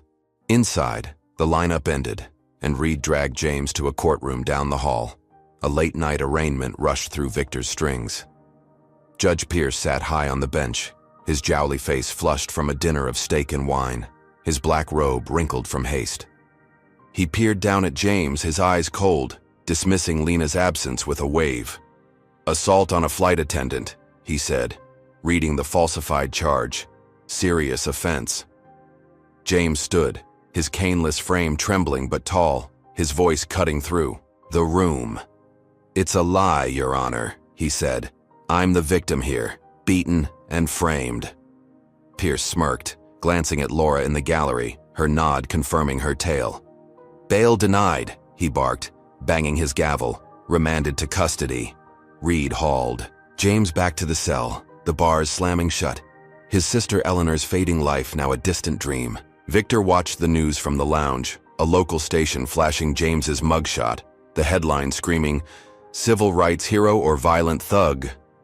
He chuckled, the whiskey glass empty now, his plan clicking into place. Laura's lie, Reed's fists, Pierce's gavel, all pieces of a machine he'd oiled with hate and power. Protests raged outside, but the doctored video sowed doubt, splitting the crowd, some turning away, convinced James was guilty. Maya stormed into the precinct, her face pale, finding Lena at the desk, arguing with a clerk. "They've buried him," Maya said, her voice breaking. "No bail, no chance." Lena gripped her arm, her eyes fierce. "We've got the real video," she said, "and Victor's tracks. We fight back now." James sat in the cell, his blood drying into a crust, his ribs screaming with every move, but his spirit held firm. He'd faced rigged courts before, judges who saw his skin before his case, and he'd outlasted them all. Eleanor's face haunted him, her hospice bed empty without him, and a tear slipped down his cheek, the first he'd shed since this began. Victor had turned the system against him, a wall of lies and fists. But James whispered to himself, "I'm still here." He'd fight, even from this cage, because giving up wasn't in him. Imagine a system so twisted it locks up a hero like James. Comment 1 if you think justice is blind only when it wants to be, and let's unpack this outrage together. If you're sick of seeing power crush the innocent, smash that like button and subscribe for more stories that expose the truth. Victor's winning, but Maya's ready to strike. Can she break this wall of corruption? James leaned against the cell wall, his breath a faint wheeze, the cold steel pressing into his bruised back. He'd thought Boise was the end, thought freedom was his. But Victor's reach stretched further than he'd feared, a web of deceit tightening around him. How much more could he take? Maya's voice echoed in his mind, her promise to fix this. But as the night deepened, a question loomed, sharp and unyielding. What happens when a man with nothing left to lose fights a monster who won't stop? Tell me, how do you think this battered warrior will rise from these ashes? James Carter sat hunched in the Seattle precinct's holding cell, the concrete bench cold against his battered frame, his blood-crusted suit a testament to Reed's brutality. His cracked glasses rested crooked on his nose, his ribs aching with every shallow breath, his cane still tossed in the corner like a discarded relic. The cell's steel bars loomed, the air heavy with mildew, but his gray eyes glinted with defiance, a spark unbroken by the rigged lineup or Judge Pierce's gavel. Dawn crept through a high, grimy window, painting the walls in faint streaks of gold. 16 hours since the jetway ambush, and he clung to the thought of Maya, his niece, fighting for him beyond these walls. Eleanor's hospice bed haunted him, her time slipping away. But he whispered to himself, "Hold on, I'm coming." A vow to outlast this nightmare. Outside, Maya Carter stood in the precinct parking lot, her black coat whipping in the morning breeze, her dark eyes blazing as she coordinated with her team. Her phone buzzed with updates from hackers and activists she'd rallied overnight, a network of tech wizards who'd cracked Victor Grayson's digital fortress. She'd spent hours in her car, laptop glowing, sifting through airline logs Maya had sent earlier, now joined by fresh leaks, Victor's racist emails to Reed, bribe records to Judge Pierce, audio of him ordering the ground crew to plant evidence in Boise. Her voice trembled with fury as she spoke to Lena Hayes, who'd arrived. At the precinct, her navy blazer rumpled, but her resolve sharp. "We've got him, Lena," Maya said. "Proof he's dirty from top to bottom." Lena clutched a tablet loaded with the files, her lips curling into a grim smile. "Let's burn him down," she said, heading inside to file an emergency appeal. Lena stormed the precinct clerk's desk, slamming the evidence down with a thud that echoed through the quiet lobby. "I want James Carter released now," she said, her voice a whip. "This is corruption, documented and airtight." The clerk, a young man with nervous hands, skimmed the papers, his eyes widening at Victor's name. He stammered, "I need to call the judge," but Lena leaned in, her stare piercing. "Call who you want," she said, "but this hits the press in 10 minutes if he's not out." The clerk scrambled for the phone, dialing Pierce, who'd slunk home after the arraignment, his bribe-stained hands now shaking as he heard the news. "Evidence?" he sputtered. "How?" Lena's files had blindsided him, Victor's secrets spilling like blood, and he knew his bench was at risk. "Release him," he barked, voice cracking. "No bail, just get him out." In Atlanta, Victor Grayson sat in his office, the cigar smoke stale around him, his thick fingers scrolling through a burner phone. The doctored video of James lunging at Laura still trended, but Maya's leaks were gaining ground. Hashtags like Expose Victor clawing at his narrative. His desk phone rang, a contact at the Airline HQ, voice tight with panic. "They've got your emails, Vic," he said. "Board suspending you. Laura, too. Pending review."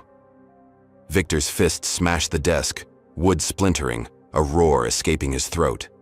Suspended? After all he'd built? He hung up, his mind racing, and dialed a new number. A thug named Dixon he'd used for dirty jobs. "Carter's house in Atlanta," he growled. "Burn it. Plant evidence. Make it look like he torched it for insurance." Dixon grunted assent, and Victor leaned back, his dark eyes glinting. Suspension wouldn't stop him, not yet. At the precinct, the cell door swung open, a guard grumbling as he uncuffed James, tossing his cane at his feet. "You're out," he said. "Lawyer's magic." James stood, wincing as he gripped the cane, his legs unsteady, but his spirit surging. Lena waited in the hall, her arms crossed, a rare smile breaking her stern face. "We did it," she said. "Victor's exposed. Charges dropped." James exhaled, his voice rough but warm. "Maya?" he asked. Lena nodded. "She's a force. Got the proof that broke this." They stepped outside, the morning air sharp against James's bruised skin. A crowd of protesters erupting in cheers as he emerged, their signs waving high. "Justice for James!" they shouted, phones flashing as they filmed his limping stride. A hero reclaimed. Maya rushed to him, her arms wrapping around his frail frame, careful of his injuries. "I'm so sorry, Uncle James," she said, tears brimming. "I should have stopped this sooner."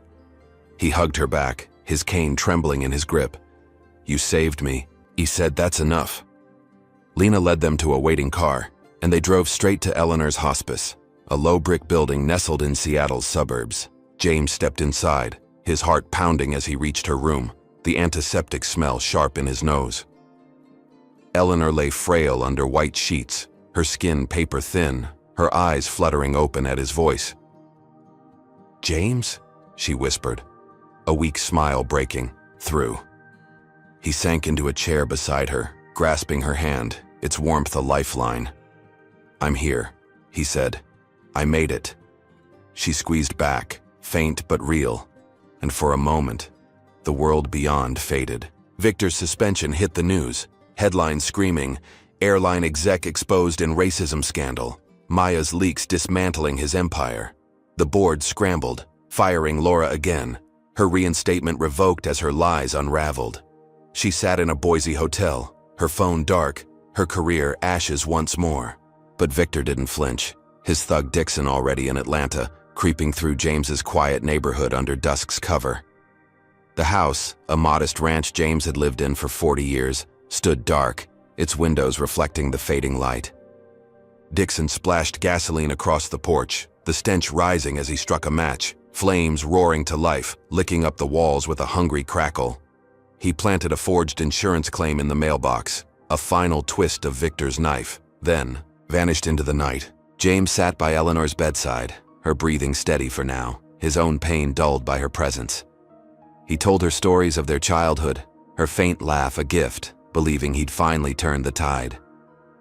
The crowd outside the precinct had hailed him, social media crowned him a survivor, and Victor's suspension felt like a lock snapping shut. He leaned back, his cane resting against the chair, his cracked glasses fogging with quiet tears. The fight had cost him, bruised his body, stolen his peace. But he'd won this round, he thought. The war over. Eleanor's hand tightened in his, a fragile anchor, and he smiled, ready to rest.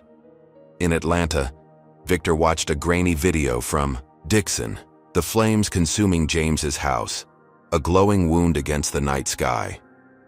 He grinned, tossing the burner phone into a drawer, his suspension a minor sting next to this victory. The insurance frame would hit James soon, a new charge to drag him back into hell, and Victor relished the thought, his thick fingers cracking with anticipation.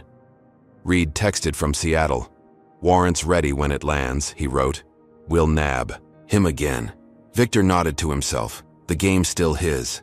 The board slap a hiccup he'd outlast. James might sit with his sister now, but the fire was coming, a blaze to burn his hope to cinders.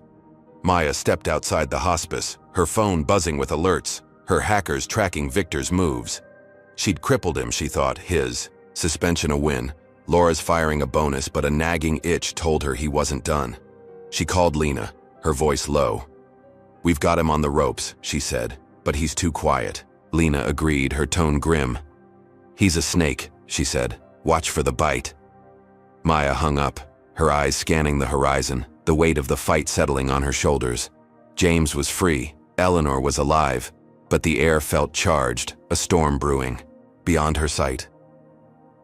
James traced Eleanor's knuckles with his thumb, her smile fading as sleep took her, his own exhaustion pulling at him. He'd survived the cell, the beating, the lies, and now he sat here, a battered warrior with a moment of peace. But as the hospice room darkened, a shadow lingered in his mind. Victor's name a whisper of dread. The cheers outside, the triumph, online, felt fragile, a glass shield ready to shatter. He gripped his cane, his resolve hardening. Whatever came next, he'd face it. For Eleanor, for himself, for every fight he'd ever won. James Carter sat beside his sister Eleanor's hospice bed, the soft beep of her heart monitor a steady pulse in the dim Seattle room. His bloodied suit hung loose on his frame, his cracked glasses perched on his nose, his cane resting against the chair, its wood scratched from days of chaos. Eleanor's hand lay fragile in his, her skin cool but alive, her faint breaths a lifeline after the hell he'd endured.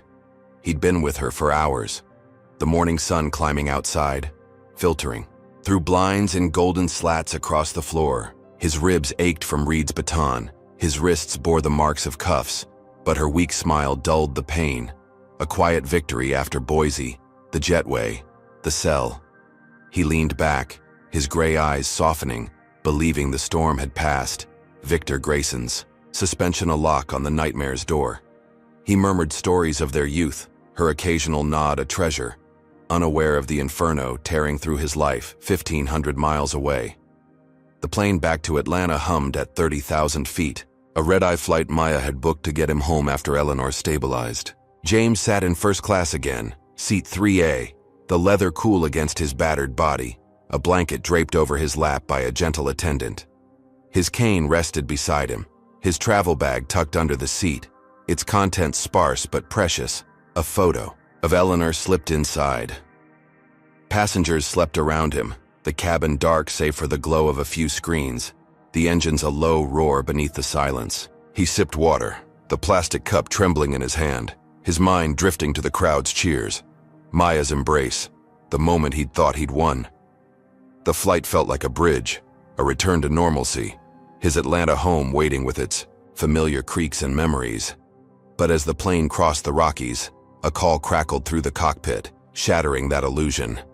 In Atlanta, Dixon, Victor's thug, had struck at dusk, the flames he'd set now a roaring beast consuming James's ranch house. The modest home, 40 years of his life, collapsed under the fire's weight, its wooden walls blackening, windows shattering in bursts of glass.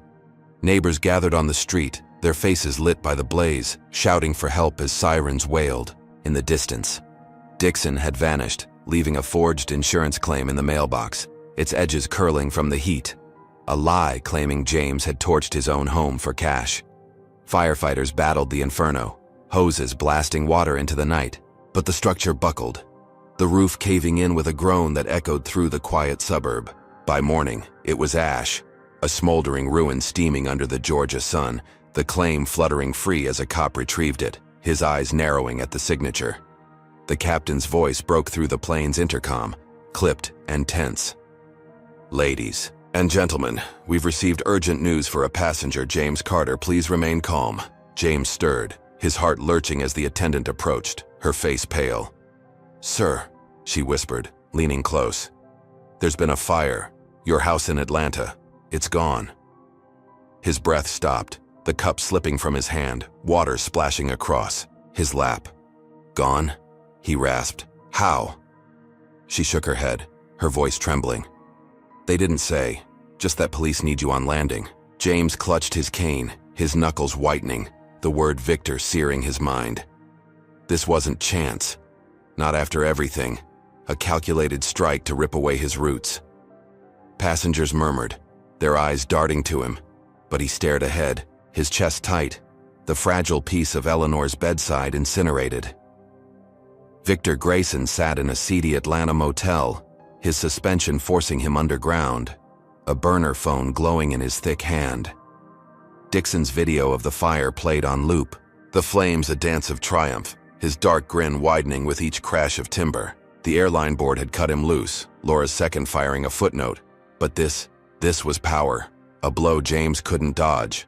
He'd watched the news twist, the insurance claim leaking fast, headlines now screaming, civil rights icon burns.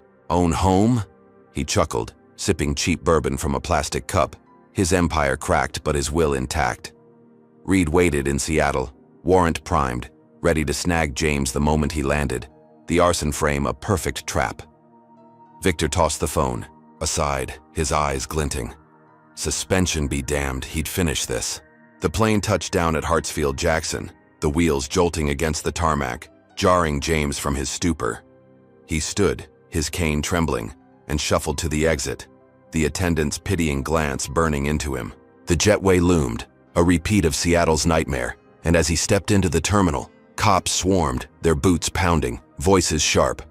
"James Carter," one shouted. "You're under arrest, insurance fraud and arson." His stomach dropped, his voice rising. "That's my home," he said. "I didn't burn it." They grabbed him, cuffs snapping tight, his cane yanked away again, his knees buckling as they dragged him forward. Passengers gasped, some recognizing him, others filming, the chaos, a cruel echo of days past. Maya's phone lit up in Seattle, a news alert flashing the fire, her scream muffled by her hand. She'd stayed with Eleanor, guarding her uncle's peace, but this ripped it apart. She called Lena, her voice breaking. "They've burned his house," she said, framed him again. "He's arrested in Atlanta." Lena's reply was steel. "I'm flying down," she said.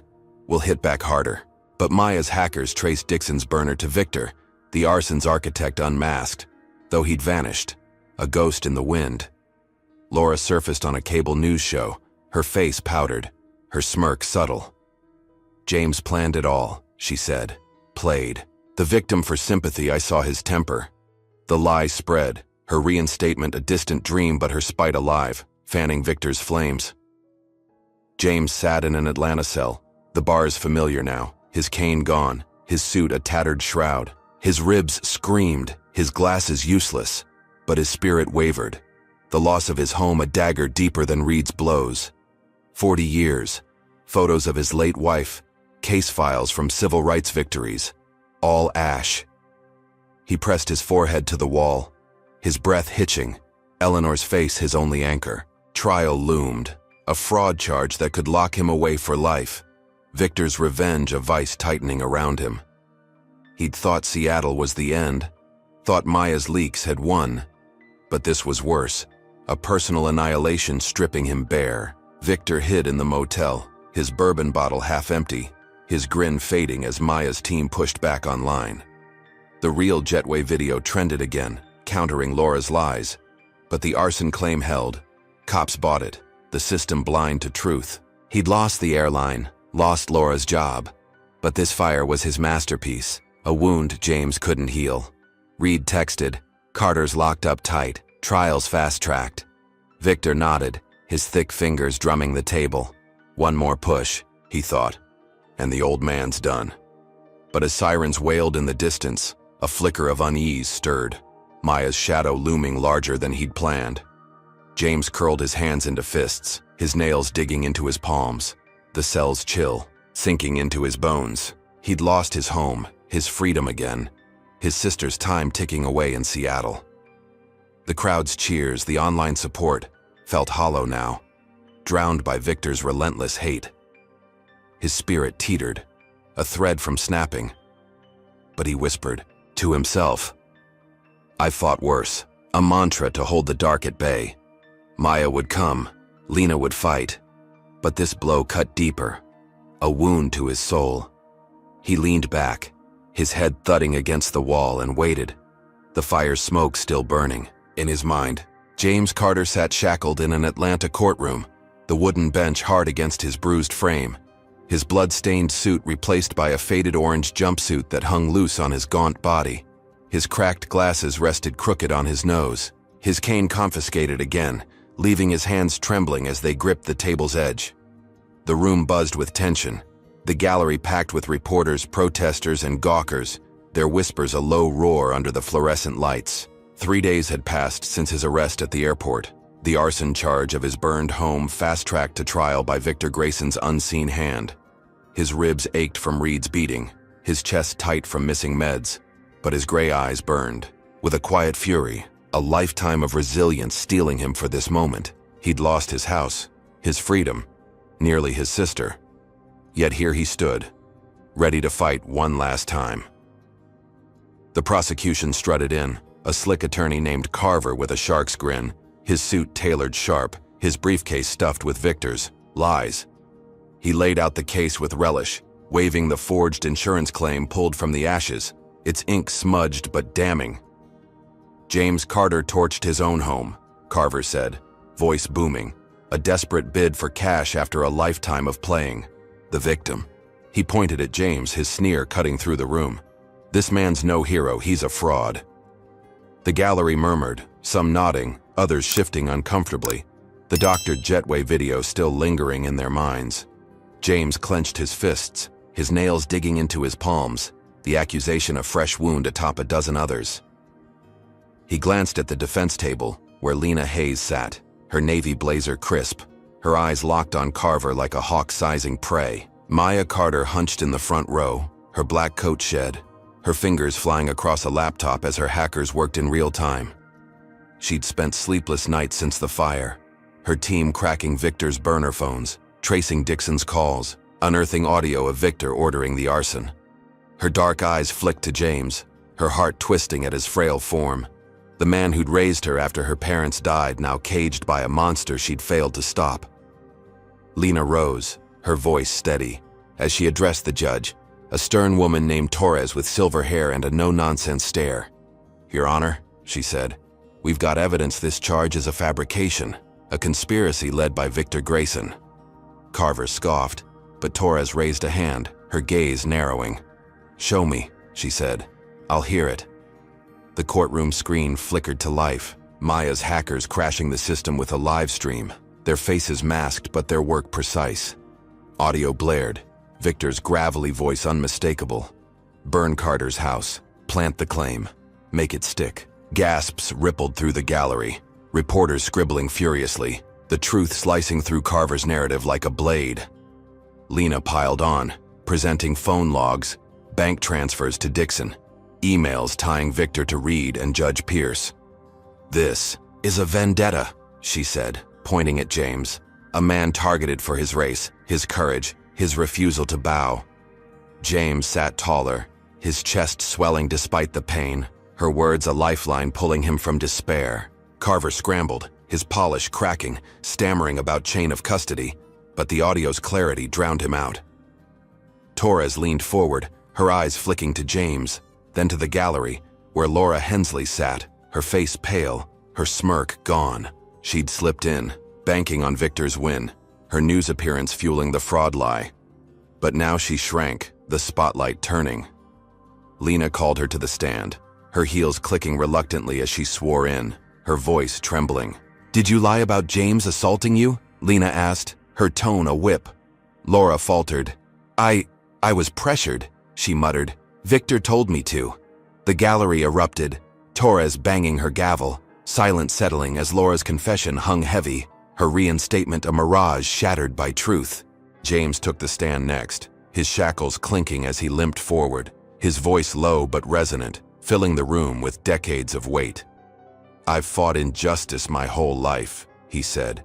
"Segregation, false arrests, beatings in alleys.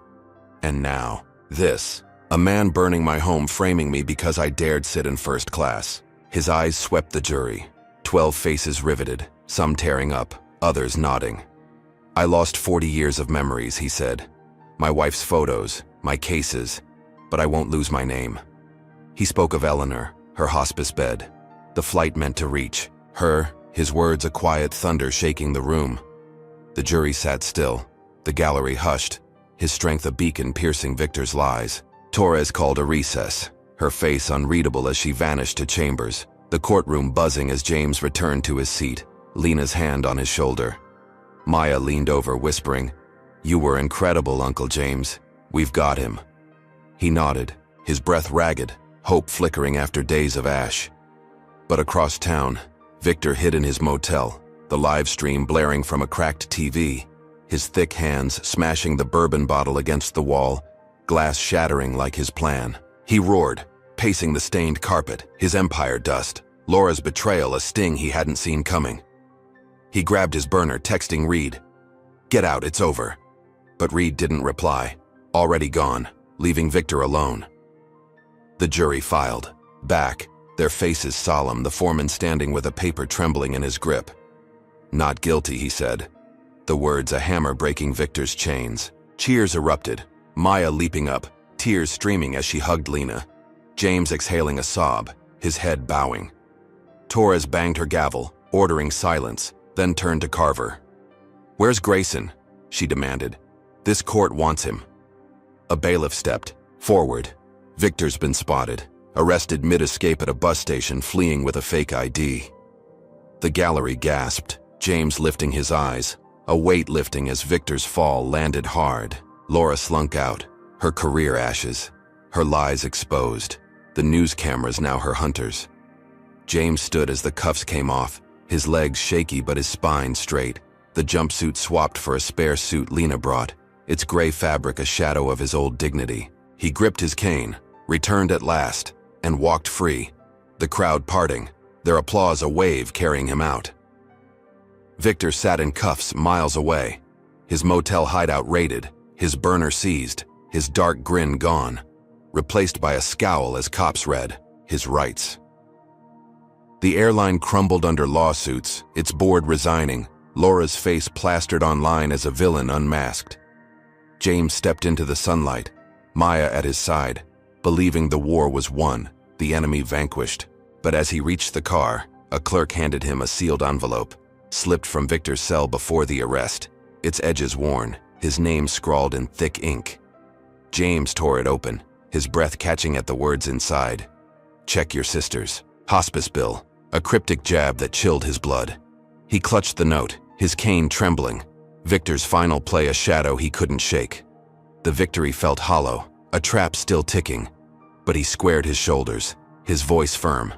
Take me to Eleanor, he told Maya. I need to see her now. She nodded, her eyes narrowing. The fight not over. The note a thread to unravel. James slid into the car, the courthouse fading behind. His heart heavy but unbroken.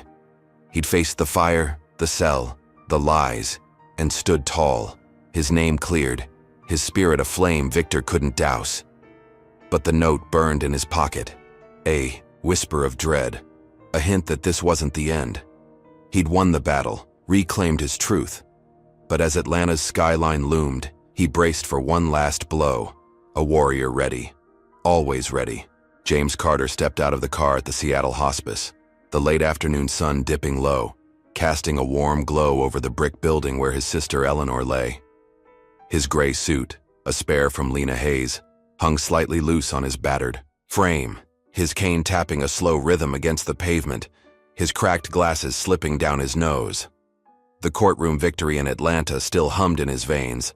Victor Grayson's arrest a weight lifted, the cheers of the crowd a shield against days of hell. But the envelope from Victor slipped from his cell, burned in his pocket, its cryptic words, check your sister's hospice bill, gnawing at his gut. He'd flown back with Maya, the short flight a blur, his mind locked on Eleanor, needing her alive, needing this wind to hold. He pushed through the glass doors, the antiseptic smell sharp, his breath quickening as he moved toward her room. Maya followed close, her black coat shed, her dark eyes shadowed with exhaustion, her phone silent after days of battle. She'd watched James reclaim his name, seen Victor cuffed, but the note had rattled her, a final jab from a man who'd burned everything else. She gripped her laptop bag, her hackers on standby, ready to dig into whatever Victor's words hid. The hospice hall stretched quiet, nurses nodding as James passed, his presence a familiar ache after his brief visit days ago. He reached Eleanor's door, number 214, and paused, his hand trembling on the knob. She's here, he told himself. She has to be. He turned it, stepping inside, the soft beep of her heart monitor a lifeline he clung to. But the bed lay empty, sheets crisp and untouched, the monitor dark, its wires coiled neatly on a stand.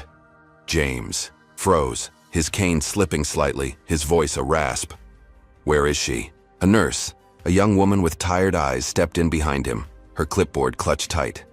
Mr. Carter, she said, her tone soft but heavy. Eleanor passed this morning, during your trial. We tried to reach you, but... She trailed off, her gaze dropping.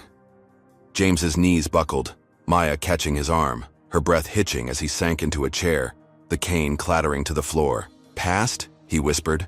How? The nurse hesitated, flipping her clipboard. Natural causes, she said. Heart failure. It was quick. James shook his head, his chest caving, tears blurring his cracked lenses. No, he said. Not now. Not after everything. Maya knelt beside him, her hand on his. but her eyes flicked to the envelope, suspicion flaring. Victor, she thought. This isn't coincidence. James pulled the note from his pocket, his fingers shaking as he handed it to Maya. Check your sister's hospice bill, he read aloud, his voice breaking. What did he mean? Maya tore it open again, her mind racing, and grabbed her laptop, plugging into the hospice's network with a cable from her bag. Her hackers had taught her tricks, back doors, into systems, and she sliced through their records, pulling up Eleanor's file. Payments, meds, vitals. She scanned it all, her breath catching as she hit a line buried deep. Extra morphine doses, she said. Unauthorized, 3 times the norm, starting 2 days ago. James lifted his head, his eyes narrowing. Morphine? He asked. She didn't need that. Her heart was weak, not her pain. Maya dug further, her fingers flying, unearthing a staff log. Order came from a burner number, she said. Traced to Atlanta, Victor's motel. The truth crashed over them, a wave of ice and fire. Victor had bribed a hospice worker, a desperate orderly with debts, to overdose Eleanor, hastening her death. Under the guise of natural failure, his final undetectable revenge. James's hands curled into fists, his nails cutting into his palms, a sob tearing from his throat. He killed her, he said. That bastard killed my sister. Maya's face hardened, her voice steel. He wanted you to lose everything, she said. The house, your freedom, now her. James stood, his cane forgotten, his battered body trembling with rage.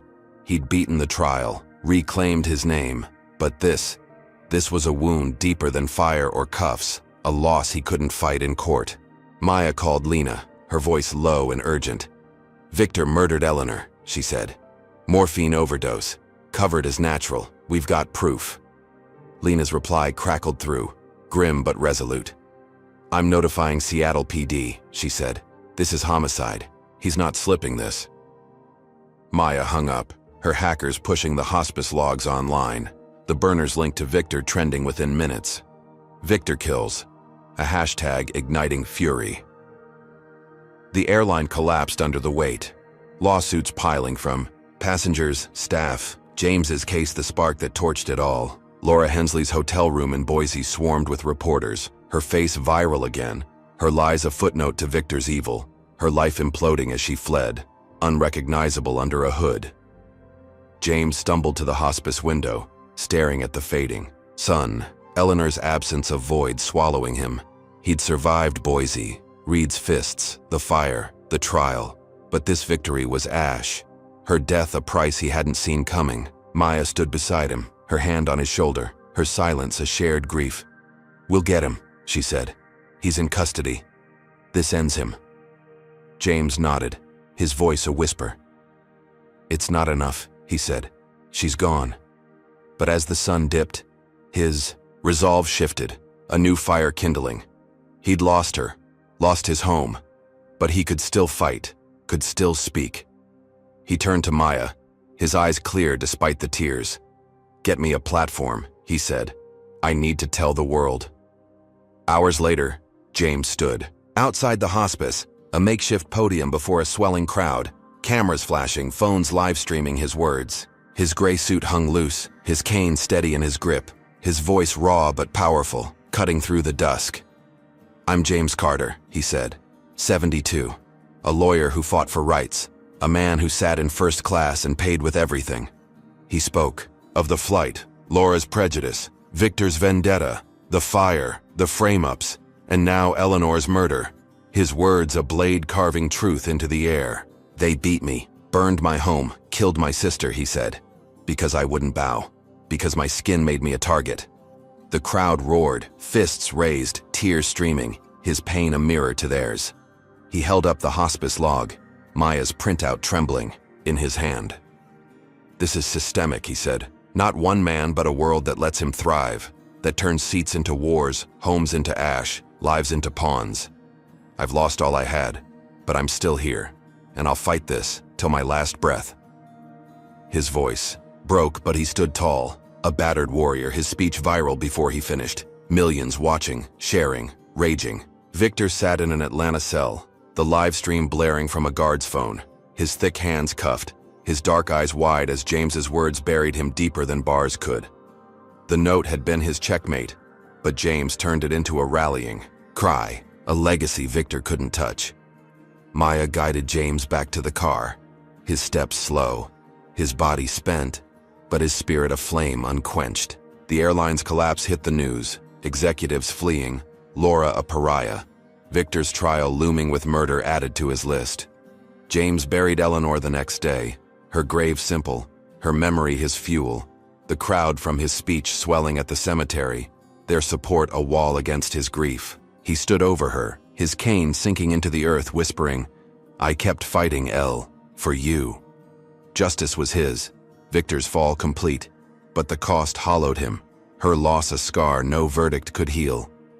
He climbed into the car, Maya at the wheel, her eyes fierce with pride. "Where to?" she asked. "Home," he said, then paused.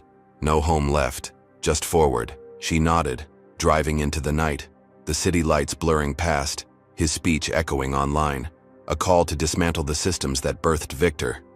He'd won, cleared his name, toppled an empire, but the bittersweet taste lingered. Eleanor's absence a weight he'd carry forever. His cane rested beside him, his glasses fogged with quiet tears, but his jaw set firm. The war was over, the trap sprung, yet his fight stretched on, a vow to the sister he'd lost, to the world he'd reshape. James Carter's journey and flight attendant kicks black elderly man off plane 5 minutes later. She's fired in front of everyone, reveals profound lessons about resilience, systemic racism, and the cost of justice. First, it underscores the enduring strength of the human spirit. James, a 72-year-old civil rights lawyer, faced relentless attacks, humiliation, false arrests, a burned home, and his sister's murder. Yet he stood firm, turning pain into a powerful stand against injustice. His story teaches us that courage isn't the absence of fear, but the will to fight through it. Second, it exposes how deeply racism can embed itself in systems, from Laura Hensley's snap judgment to Victor Grayson's vendetta, showing how prejudice festers when unchecked power thrives. It's a stark reminder that silence enables oppression, and vigilance is vital to dismantle it. Third, the tale highlights the bittersweet nature of justice. James cleared his name, toppled an airline, and saw Victor fall. But Eleanor's loss left a void no victory could fill, teaching us that triumph often comes with scars. This story urges us to confront injustice head-on, to question assumptions, and to amplify the voiceless. It's a call to recognize the battles beneath the surface and act before they claim more than we can bear. So, what do you take from James's fight? How would you stand against a system rigged to break you? Drop your thoughts in the comments with a 1 if you'd fight like James. Hit like if this moved you, subscribe for more real-life sagas, and share to spark change. Thanks for joining this journey. May you find strength to challenge the shadows in your own world and peace in the victories, however hard won they may be.